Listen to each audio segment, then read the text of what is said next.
ತಾವು ಕಂಡಿರಬೇಕು, ದೊಡ್ಡ ಪ್ರಾಣಿ ಸಣ್ಣ ಪ್ರಾಣಿನ ತಿಂದು ಹಾಕ್ತದೆ. ಬದುಕೋ ನಿಯಮ ಅದು. ದೊಡ್ಡ ಮೀನು ಬರ್ತದೆ, ಸಣ್ಣ ಮೀನು ತಿಂದು ಹಾಕ್ತದೆ. ನನ್ನ ಫ್ಯಾಮಿಲಿ ಇದು ತಿನ್ನಬಾರ್ದು ಅಂತ ಏನಿಲ್ಲ, ಅದಕ್ಕೆ ತಿಂದೇ ಬಿಡಬೇಕದು. ಹೀಗೆ ಸೃಷ್ಟಿಯಲ್ಲಿ ದಯೆ ಇರುವುದು ಅಂತ ಇದಕ್ಕೊಂದು ಭಾಳ ಅದ್ಭುತವಾದ ಕಥೆ ಇದೆ. ಲೈಫ್ ಈಸ್ ಸಚ್ ಅಂತ, ಜೀವನ ಇರೋದೇ ಹೇಗೆ ಅಂತ ಒಂದು ಕತೆ, ಭಾಳ ಚೆನ್ನಾಗಿರೋ ಕತೆ. ಒಂದು ಊರಲ್ಲಿ, ಹೊರಗೆ ನದಿಯಲ್ಲಿ ಒಂದಿಷ್ಟು ಮೊಸಳೆ ಬಂದುಬಿಡ್ತು. ಊರು ಜನಕ್ಕೆ ಗಾಬರಿ ಆಯಿತು. ಹೆಣ್ಮಕ್ಳೆಲ್ಲ ಬಟ್ಟೆ ಒಗೆಯೋಕೆ ಹೋಗ್ತಾರೆ, ನೀರು ತೊಗೊಂಬಾರ ಹುಡುಗರು ಹೋಗ್ತಾರೆ, ಈಸೋಕೆ ಹೋಗ್ತಾರೆ ಹುಡುಗರು. ಮೊಸಳೆ ಬಂದುಬಿಟ್ರೆ ಯಾರಿಗೋ ಕಚ್ಚಿಬಿಟ್ರೆ ಏನು ಮಾಡೋದು? ಆ ಮೊಸಳೆ ಹಿಡಿದು ಹಾಕಬೇಕು ಅಂತ ಮೊಸಳೆ ಒಂದು ಮೊಸಳೆ ಮಾತ್ರ, ಅದು ದ್ವಾಪಿ ಮೊಸಳೆ ಅಲ್ಲೇ ಓಡಾಡ್ತಾ ಇತ್ತು.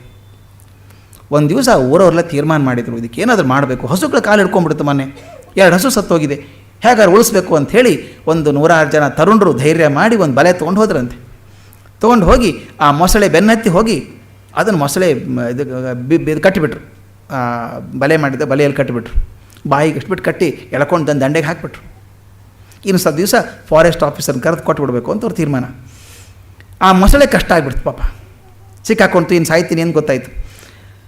ಅಲ್ಲೊಬ್ಬ ಹುಡುಗ ಬಂದ, ಪುಟ್ಟ ಹುಡುಗ ನೀರು ತೊಗೊಳಕ್ಕೆ ಬಂದಿದ್ದಾನೆ, ಸ್ನಾನ ಮಾಡೋಕ್ಕೆ ಬಂದಿದ್ದ. ನೋಡ್ದ, ಆ ಮೊಸಳೆ ಹೇಳ್ತಂತೆ ಅವನ ಹುಡುಗನಿಗೆ, ನೋಡಪ್ಪ ಹುಡುಗ, ಎಂಥ ಅನ್ಯಾಯ ಇದು, ನಾನು ಕಟ್ಟಿ ಹಾಕ್ಬಿಟ್ಟಿದ್ದಾರೆ, ಬಾಯಿ ಕಟ್ಟಿ ಹಾಕಿದ್ದಾರೆ. ಆ ಹುಡುಗನಿಗೆ ಗೊತ್ತಿಲ್ಲ, ಯಾಕೆ ಕಟ್ಟಿ ಹಾಕಿದ್ದಾರೆ ನಿನ್ನ ಅಂತ. ನಾನು ಶಾಂತ ಪ್ರಾಣಿಪ್ಪ, ಯಾರಿಗೂ ತೊಂದರೆ ಕೊಡೋನಲ್ಲ, ಧ್ಯಾನ ಮಾಡ್ಕೊಂಡು ನೀರಲ್ಲಿದ್ದೆ. ನೋಡಿ ನಿಮ್ಮ ಊರವ್ರು ಬಂದು ನನ್ನ ಬಾಯಿ ಕಟ್ಟಿ ಹಾಕಿದ್ದಾರೆ, ಊಟಕ್ಕಿಲ್ಲ, ನನಗೆ ಹಂಗೆ ಒದ್ದಾಡ್ಬಿಟ್ಟಿದ್ದೀನಿ, ನಾನು ಏನು ಮಾಡಬೇಕೀಗ? ಏನಿಲ್ಲ, ಒಂಚೂರು ಬಾಯಿ ಹತ್ತಿರ ಇದೆಲ್ಲ ಕತ್ತರಿಸ್ಬಿಡು, ಬಿಚ್ಚಿಬಿಟ್ರೆ ನಾನು ಹೊರಗೆ ಹೋಗ್ಬಿಡ್ತೀನಿ, ನೀರಿಗೆ ಹೋಗ್ಬಿಡ್ತೀನಿ, ನನಗೇನು ತೊಂದರೆ ಇಲ್ಲ. ಅಲ್ಲಪ್ಪ ನೀನು ಕಚ್ಚಿಬಿಟ್ರೆ, ನಾನು ಯಾಕೆ ಕಚ್ಚಿಲ್ಲಪ್ಪ, ನಾನು ಕಚ್ಚೋಕೆ ಬರೋಲ್ಲ ನನಗೆ, ನಾನು ಸುಮ್ಮನೆ ಶಾಂತವಾಗಿರೋನು, ಮಾಡಿಬಿಡು ಅಂತ. ಹುಡುಗ ಪಾಪ ಮೆಚ್ಕೊಂಡು ಏನು ಮಾಡಿದ ಅಂದರೆ, ಬಾಯಿ ಹತ್ತಿರುವಂಥದ್ದು 1-2 ಗಂಟನ್ನು ಹರಿದು ಹಾಕಿದ ತಕ್ಷಣ ಬಾಯಿ ತೆಗಿತಲ್ಲ, ಅಷ್ಟು ಸಿಕ್ಕಿದ್ರೆ ಸಾಕಾಗಿತ್ತು. ಚಕ್ ಅಂತ ಹುಡುಗನ ಕಾಲು ಹಿಡ್ಕೊಂಡ್ಬಿಡ್ತವೆ. ಅವ್ನ ಕಾಲು ಹಾಕಿ ಹಿಡ್ಕೊಂಡೆ ಬಿಡು ಅಂತ. ಬಿಡೋಕ್ಕಾಗತ್ತಾ? 3 ದಿವಸ ಉಪವಾಸ ಇದ್ದೀನಿ ನಾನು, ಸಿಕ್ಕಿಲ್ಲ ನೀನು ಅಂದಂತೆ. ಅವನಂದ, ನೋಡು ನಿನಗೆ ಉಪಕಾರ ಮಾಡೋಕ್ಕೆ ಹೋಗಿದ್ದೀನಿ ನಾನು, ನೀನು ಪಾರು ಮಾಡೋಕ್ಕೆ ಹೋಗಿದ್ದೀನಿ, ನಾನು ಕಚ್ಚಬೇಕಾ ನೀನು? ಮೊಸಳೆ ಹೇಳ್ತಂತೆ, ಜಗತ್ತಿರೋದೇ ಹೆಂಗೆ ಕಣೋ, ಸಿಕ್ಕಾಗಿ ಮಾಡ್ಕೊಂಬಿಡ್ಬೇಕು ಅಂತ. ಆ ಹುಡುಗ ದುಃಖಪಟ್ಟ, ನನಗೆ ಅನ್ಯಾಯ ಆಗ್ತದೆ ಗೊತ್ತಿರಲಿಲ್ಲ ಅಂತ. ಅವನು ಹೇಳಿದ, ಜಗತ್ತಿರೋದೇ ಹಾಗೆ, ಕೇಳಬೇಕಾ ನಿನಗೆ? ಕೇಳು, ಅಲ್ಲೊಂದು ಪಕ್ಷಿ ಇದೆ, ಕೇಳ ಪಕ್ಷಿನ. ಆ ಹುಡುಗ ಪಕ್ಷಿನ ಕೇಳಿದ, ಜಗತ್ತು ಹೀಗೆ ಇದೆಯಾ ಅಂತ ಕೇಳಿದ. ಹೌದಪ್ಪ, ಜಗತ್ತು ಹೀಗೆ ಇದೆ. ನಾನು ನೋಡು ಎಲ್ಲೆಲ್ಲಿ ಹೋಗಿ ಕಾಳು ಕಡಿ ತರ್ತೇನೆ, ಈ ಗಿಡದಲ್ಲಿ ಒಂದು ಗೂಡು ಕಟ್ಟಿದ್ದೇನೆ, ತತ್ತಿ ಇಟ್ಟಿದ್ದೇನೆ, ಕಷ್ಟಪಟ್ಟು ತತ್ತಿನ ಬೆಳೆಸ್ತಾ ಇದ್ದೇನೆ.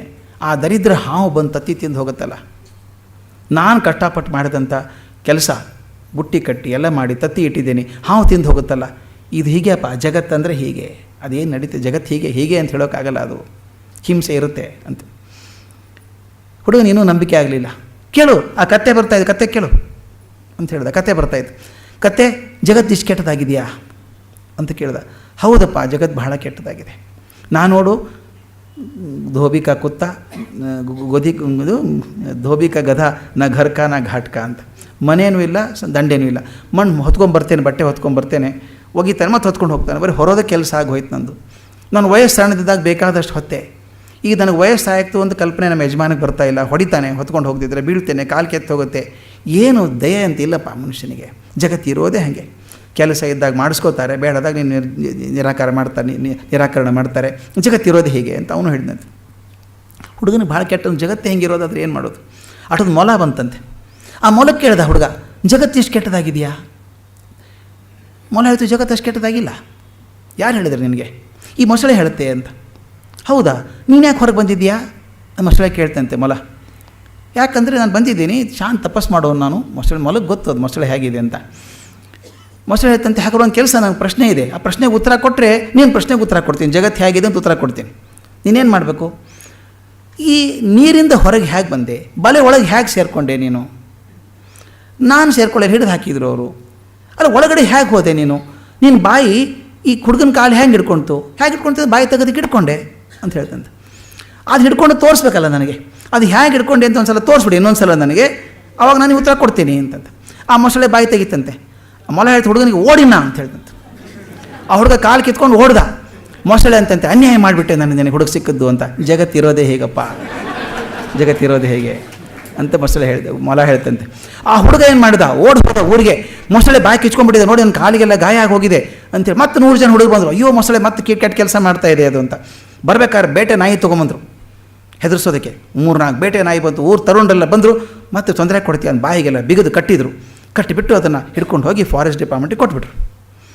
ಆ ಹುಡುಗ ಅಂದ, ನಾನು ಸಿಕ್ಕಾಕೊಂಡು ಸಾಯೋ ಪರಿಸ್ಥಿತಿ ಬಂದಾಗ ನಾನು ಪಾರು ಮಾಡಿದ್ದು ಮೊಲ ಅದು, ಅದಕ್ಕೊಂದು ಧನ್ಯವಾದ ಹೇಳಬೇಕು.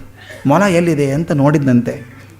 ದುರ್ದೈವ ಅಂದರೆ ಆ ಹುಡುಗರ ಜೊತೆ ಬಂದಿತ್ತಲ್ಲ ಬೇಟೆ ನಾಯಿ, ಆ ಮೊಲದ ಮೇಲೆ ಹಾರಿ ಮೊಲ ತಿಂದುಬಿಟ್ಟಿತ್ತಂತೆ. ಆ ಹುಡುಗನಂತೆ life is such, life is such.